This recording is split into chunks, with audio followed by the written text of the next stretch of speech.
Welcome back to the Inside Japan podcast, which is sponsored by JobsinJapan.com, the best place on the internet to find your next job in Japan. Today, I'm talking with my friend, John Amari, who is a freelance journalist in Japan. He's written for Wired Japan, Global Finance, which is an American organization, and he's also co-authored the Startup Guide in Tokyo, which is a book about startups in Tokyo. Super useful for anyone who's interested in entrepreneurship and startups in Tokyo. Hi, John. Thank you so much for joining me. Hey, Charlie. Great meeting you. Great joining you today. Yeah, it's fantastic. I haven't seen you for a little while, so it's really good to have a little catch up before we started here. So what kind of journalism do you do in Japan, and how did you get into that? What kind of journalism? Well, it depends on the publication. It's freelance journalism. I cover stories on finance, for example, for Global Finance, technology and culture for a company like Wired Japan. And for the publication Startup Guide, which is I think, Berlin-based publisher, they write about various cities around the world and the startup culture in each city. And when they wanted to write about Tokyo for the first time, they contacted a whole bunch of freelancers here. And I was one of the 4 co-authors of Startup Guide Tokyo, which was published in 2019. They subsequently published a follow-up book called Startup Guide Japan. I wasn't part of that publication, but yes, so my writing covers things like finance, technology, startup culture, and science and technology. I also work as a public relations officer from time to time, or brand communication consultant, and have consulted for organizations like Tokyo University and others. Oh, interesting. So you were telling me before we started the podcast that you were teaching in Japan at first, is that right? Yes, like so many people who come to Japan, I first came here on what's called the Japan Exchange and Teaching Program, which is called sometimes the JET program. It's a Japanese government-run program where they invite teachers, or more precisely, classroom assistants, and they're sent all around Japan, mostly rural locations, places where private companies don't necessarily feel the need to open a business. So the Japanese government sends out all these thousands of teachers from around the world to assist in classrooms. And I did that in 2006 to 2010 in a place called Ibaraki, which is just south of the famous Fukushima and a little bit north of Tokyo. That was my sort of introduction to Japan, was teaching or assisting in a classroom on the JET program.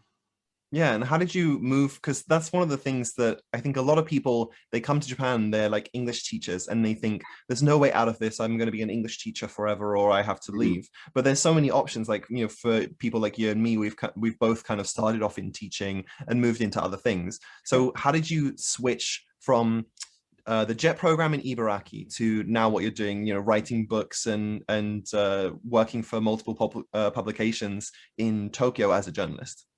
Well, it was actually sudden and very swift.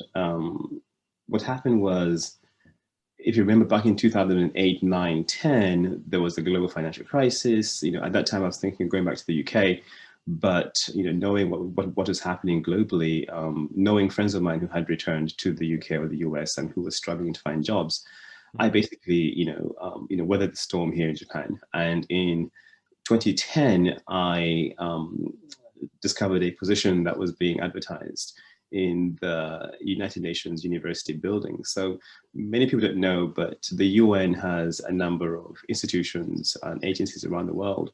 But the United Nations University is one that is actually headquartered in Japan, in Omotesando in Tokyo. It's a think tank of the UN, if you like. But within that university, UN university building, there were several UN agencies embedded inside. And one of them, the World Intellectual Property Organization, WIPO, which is headquartered in Geneva, but has satellite offices around the world, was looking for a writer and researcher for their communications division, their PR division.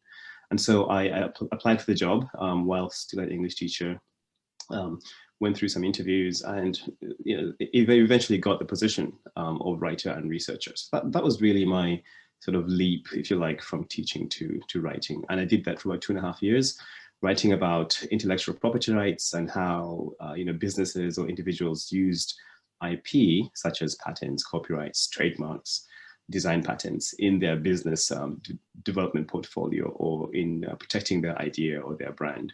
So that was a great introduction into writing, publishing, online research, and delving into the sort of legal side of running a business.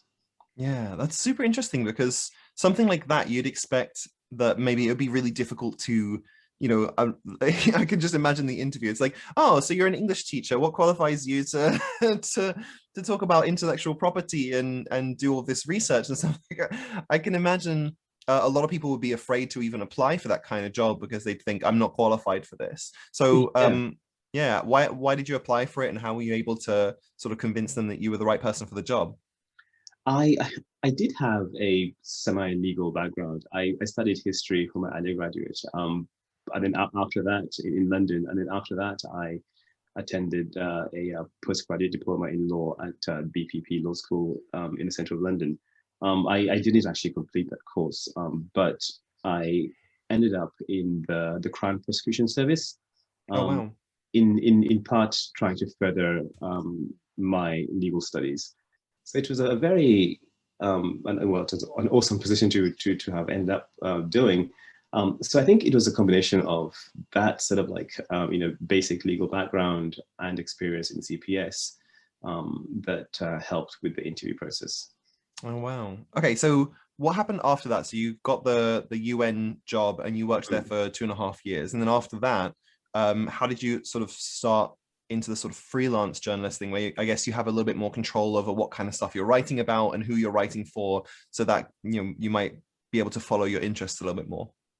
Yes, so the transition from writing for WIPO was that the contract ended with WIPO. I was working at that time with an American colleague. We were publishing all these case studies on their website called IP Advantage. You can look it up. And we had populated the website with a couple of hundred case studies, so they were quite happy with that. And so my services weren't required anymore. So my contract coming to an end, I just basically hit up every single person I'd met in Tokyo during those 2 years. Because the great thing about working at the WIPO office in Tokyo was that we also did lots of outreach events, public events, or inviting IP division heads from companies, going to events at the United Nations University itself. So I developed quite a pile of business cards in the corner of my apartment. And so, when I became a freelancer, in essence, I went through that pile of business cards, emailed people, phoned people, but one of the key contacts I made was with the British Chamber of Commerce in Tokyo, and the then director, Laurie Anderson, a Scottish woman who's really fantastic. She's well known in the business sector here in Tokyo. She was very very helpful with her suggestions, with her contacts, and she put me in touch with one media company in Tokyo called Custom Media, and the co-founder there is actually British, and so that was really my first writing gig as a freelancer, if you like. I was writing for the American Chamber of Commerce. They have a business magazine, a monthly business magazine, and so I became a freelance writer for them for many years, and I still occasionally write for them. So that was really the key thing, was to have maintained my contacts while I was at the UN agency, and to basically reaching out to as many of those contacts as possible when I became a freelancer. Yeah, it's so important. People don't realize, like, having a network, especially in somewhere like Tokyo. Like Tokyo, if it's a huge city, there's tons of people here, but it actually, I don't know, I'm sure you've noticed the same thing, where once you start getting into certain communities, like, the startup community or business community or media community, then a lot of people just know each other, and you can kind of quickly assimilate into those kind of groups. Like I think that's how I met you. I was kind of involved in the sort of startup community, and I met a lot of people in startups, and then we know a lot of the same people just because once you go around in that place, everyone. It's tiny. Yeah. especially the expat slash foreigner community here. Right. And it's interesting. I know the custom media as well. I think they do stuff for the American school. And so I was trying to connect with some when I was starting my own school, I was trying to connect with them. So that was really interesting. But yeah, I wonder how that would be different from something like what you would do, because you said you worked with American companies too, which I guess maybe they hire a lot more freelancers and it's maybe a little bit more or a little less controlled. So in Japan, what would be different from how you might do media in the West, or you might how to do freelancing as a writer? How might that be different here than it is in the West? That's a tough question because really, I mean, most of my professional life has been in Japan. Mm-hmm. And one thing I will say though is that writing really is a very broad term. So I used to sometimes describe myself as a journalist, sometimes as a writer. And I found that saying writer instead of journalist sometimes is more helpful because depending on the person, depending on the kind of career development you're interested in, you could be a very narrow journalist, focusing on a very narrow field, or you could be a writer who is in essence anything involving writing. You could be a copywriter, so you're almost like a hired, gun, just paid to write, whether it's social media or right. So, Yeah. I discovered the word copywriting maybe a couple of years after I'd started freelancing as a journalist. I was sitting down with some Japanese friends, and one of them described herself as a copywriter, and I was like, "What on earth is a copywriter?" And then I looked it up, and I discovered that, well, it could be anything. You could be a ghostwriter. I've ghost-written blogs for company executives, for example, and that means my name doesn't appear. In fact, somebody else's name and face might appear, but I basically wrote the article for them. That's how a ghostwriter. And copywriting and ghostwriting is a subsector of copywriting. Yeah, a lot of the copywriting that I've done has been marketing and advertising copywriting. So that's usually, I think, a little bit better paid as well. Like because you're essentially writing to persuade or to inform people about a product, or for advertising to connect with potential customers. So exactly. So it really depends on how you describe yourself. Whether you're going to be and whether you're going to be a journalist, for example, which comes with a whole history, and there are all kinds of rules and ethics of journalism that apply. Whereas marketing and advertising writing, which is copywriting, it's basically sort of like the wild, wild west of writing, right? There are very few rules. I mean, there are rules, but really, they're the rules that the paying client determines, right? Right. So if you're writing for a huge brand, they'll share with you their brand identity. They could have a book or booklet or something, and you have to stick to that brand identity as closely as possible. Right. Yeah, and sometimes they're really strict. Like the first one of the first ones that I wrote for was a developer's website for WordPress developers, because I was working as a web developer at the time, and writing about that kind of stuff. Like they had I think it was 20 or so pages guidelines of like which fonts to use, how often to have images, what size those images should be, where you should find those images, and everything about it, like how to write headlines. But that was actually incredibly useful for me starting out, because I didn't realize that there were so many different ways to write. I would just like write these long, kind of like almost like an essay you might write for a university paper or something, because that's what I had known from school. And I think learning about that, like cutting things up so that it's very easy for people to read, like putting subtitles and subheaders so that people can read it and go, oh, okay, I don't care about this part, I'm going to skip to the next part. And then that actually helps people to stay on the page for longer and things like that. So that's when I started getting really into, the sort of marketing side of it, and looking at it from, especially things like SEO, making people want to stay on the page. Like I think it's really complicated. People don't realize like how much time it takes to develop that skill, For sure, exactly. So so writing itself is evolving. So there are different categories. You have journalism, and that's evolving in 1,000 different ways. You have copywriting, and that's evolving in myriad ways as well. And for example, and you can tell this just by looking at, the job titles and job specifications that companies want nowadays. So today you'll see, for example, a lot of UX writers, for example, user experience writers for something like an app. And the way you write for an app, it's about sharing short information that's guiding somebody through something like an app. That's very different to writing an article, describing the news, or the political news that day. All these things come under the general rubric of writing. And that's why I tend to describe myself as a writer rather than a journalist, because I have done all those things.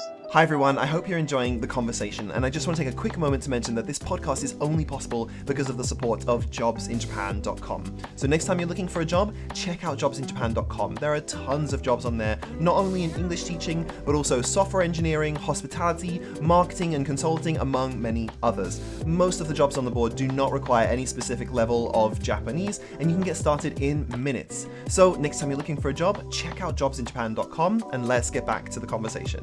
And even if you're writing, say, for a magazine, it depends on what kind of magazine, right? Is it like the Economist, or is it Wired, or is it the Guardian? I've not written for the Guardian, but each one of them has a style guide.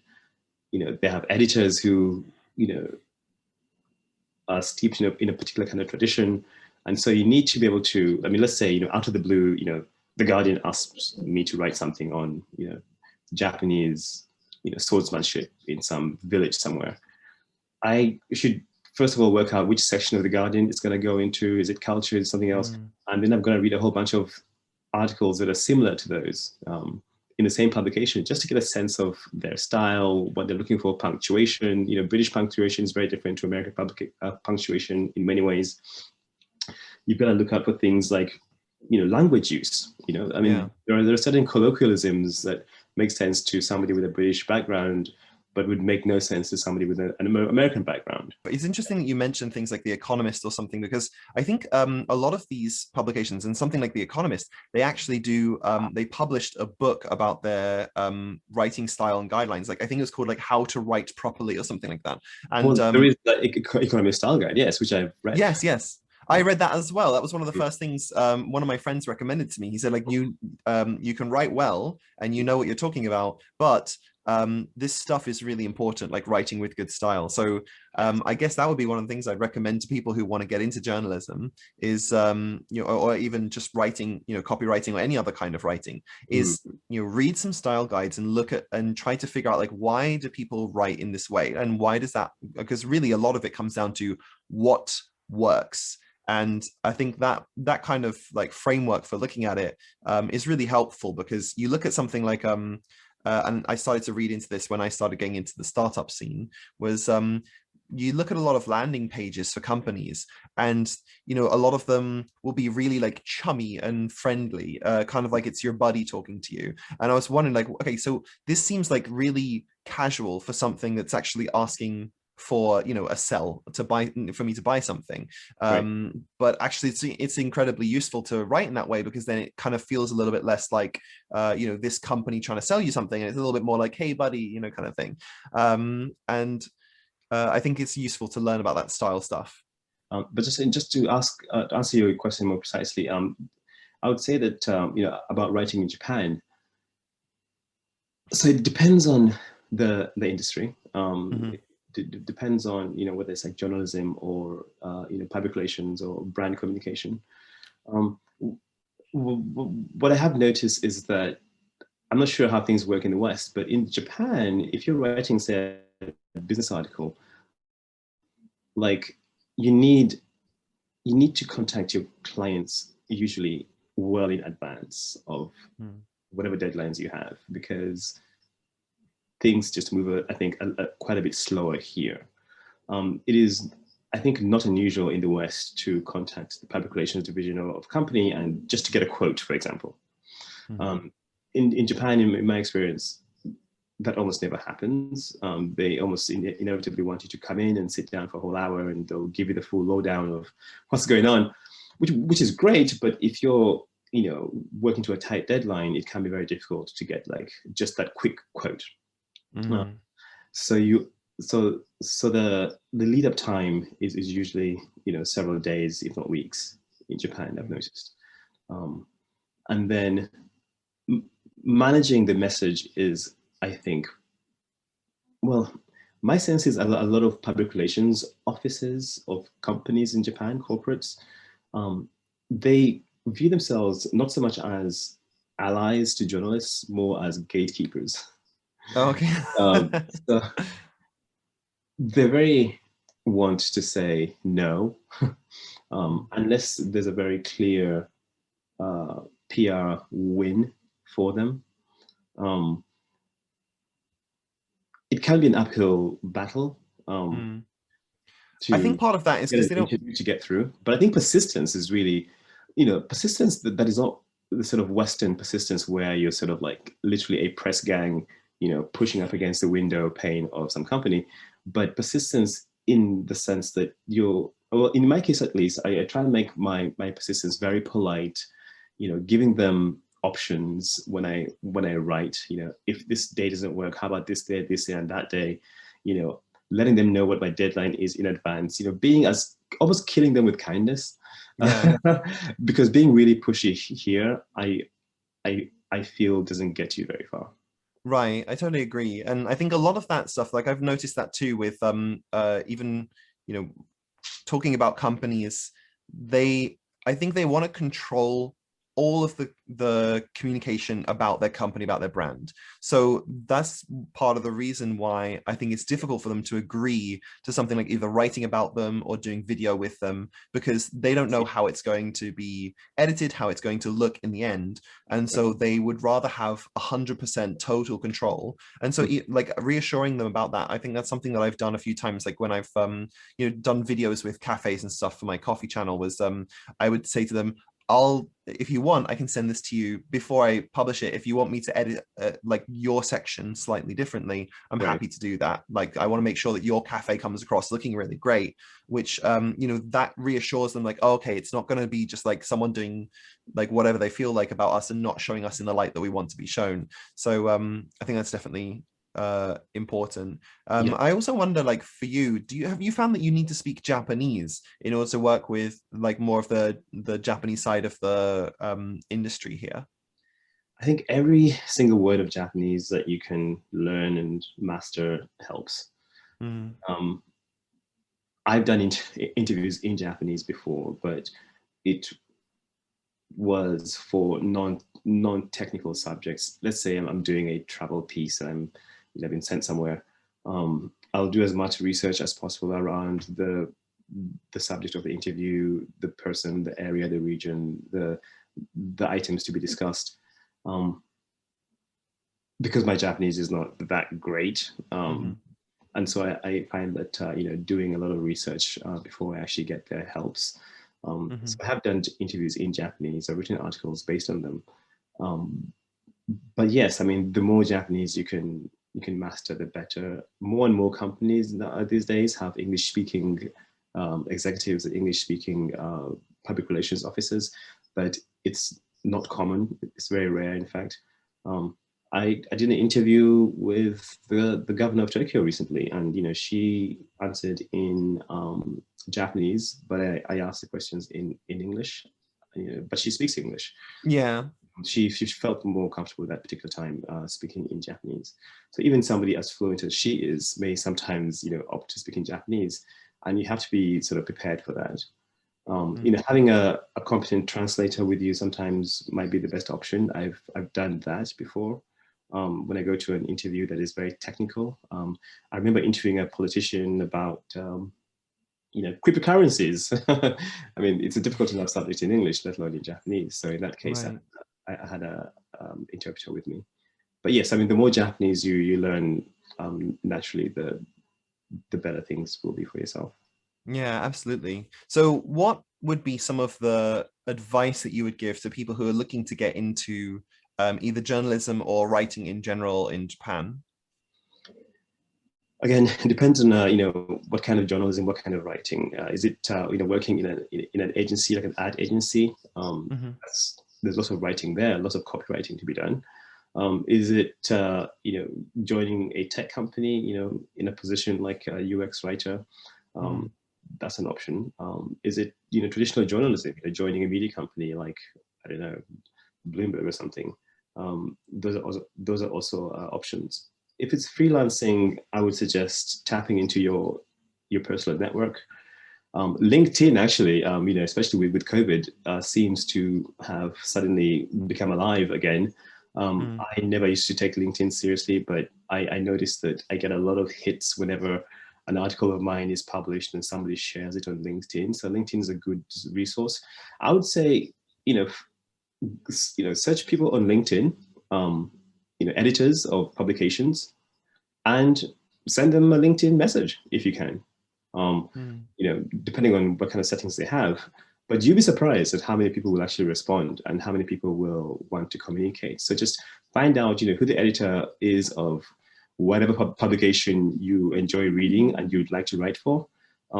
Send them a message on LinkedIn or on what email they have, and you'll be surprised just how responsive people can be. Yeah, I was surprised about that as well, because I always used to think like, okay, those people are really busy. They don't have time for like, randomers off the street, just like calling them or messaging them. And but I noticed, but they don't get a lot of random emails. Yeah, as long as it's like a personal email. Like the biggest issue that that I see, like, and I have this a lot from my website, is I get quite a lot of messages from people, and even just like the start of it, they'll say something like "Dear Sir or Madam," comma, and it's just like, oh my God, like at least look up who it is that you're emailing and put their name in there. And if you write something personal, like, I really loved your article about this, and I found it really useful and shared it with some of my friends. I'd really like to, and then you can kind of go into some kind of ask or talk or whatever, but make it personal, make it something that's actually related to them, because otherwise it just feels like a cut and paste email, which isn't very interesting, useful to read, and people can easily ignore it. Well, I mean, editors are expert readers, and they know when something is cut and paste or whether it's actually written with any sense of the person. So yeah, be careful when you're writing to editors, because they know writing and they know cut and paste. So but yeah, I mean, I would just say, tap into things like LinkedIn, tap into things, and aim high. Go for those publications that you really enjoy reading. Find your top 20 publications, and identify the editor for each one, or even a writer who's connected to each one, and spend that weekend, crafting emails to each one of them. Or wherever they are, they might be on Instagram or, WhatsApp. Send them a DM, slide into their DMs. I mean, this is, it's like, yeah. So, I mean, find them wherever they are, Twitter, stalk them on Twitter, but just be personal and sincere, and let them know that you're available, that you're looking for work. And again, even if they don't take you, they might know somebody in their network that they can recommend you to. That's the other thing. I mean, you may not get the Guardian whatever writing gig, but that person might recommend you to something else. The Economist or whatever it is. Right. And a good piece of advice I got recently was reach out to the ones you don't care about as much first, because you'll get practice at how to write in a way that gets you some responses, or that kind of makes you come across well. And so I did this recently with some of the work I've been doing, and I would reach out to companies that I was like, okay, well, if they ignore me, or they say no, that's okay, because they're not my top one. But if you reach out to your favorite one first and they go no, then it can be pretty demoralizing. So you get better at it as well. Like, reaching out to people is a skill as well, and communicating well with people. And of course, the last thing I'd probably advise, something that I myself haven't really done very much, and that is start writing about subjects that you care about and publishing it. I know people who have ended up getting writing jobs because an editor or a writer read their work somewhere. It could be something like medium.com, which is a blogging site where many people write about whatever, skateboarding or coffee making, whatever your interest is, write about it, publish it, try and create an audience of your own. If you're If you're a LinkedIn person, if you're a Twitter person, tweet. Or if you're a YouTuber, or, if you're on Twitch, create an audience based on your passions, and that in itself may end up leading into people coming to you instead of you going out to people.